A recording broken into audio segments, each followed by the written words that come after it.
ఒకడంటాడు కొండకి నడిచొస్తానంటాడు, ఒకడంటాడు స్వామి మీ హుండీలో 5 రూపాయలు వేస్తానంటాడు. ఇప్పుడు వీటిని మొక్కులు అంటారు. మొక్కు అన్న మాట మీరు జాగ్రత్తగా గమనించాలి.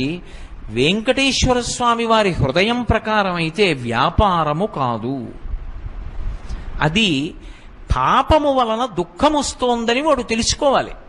తెలుసుకుని పిలిచావు పరమేశ్వరుణ్ణి, ఆయన ఏం చేస్తాడు? నేను ఆదుకోకపోతే ఎవరు ఆదుకుంటారు లక్ష్మి? అందుకుని ఉంటాను ఈ కలియుగంలో వెంకటాచలం మీద. ఎవడు ఎక్కడ ఎంత మౌనంగా లోపల లోపల పిలిచినా నాకు వినపడుతుంది. నేను వింటాను, వాణ్ణి ఉద్ధరిస్తాను ఆపదలోంచి. వాడు నా మొక్కు తీరుస్తాడు. ఆ డబ్బు పట్టుకొచ్చి నా హుండీలో వేస్తాడు. నేనేం చేస్తానో తెలుసా?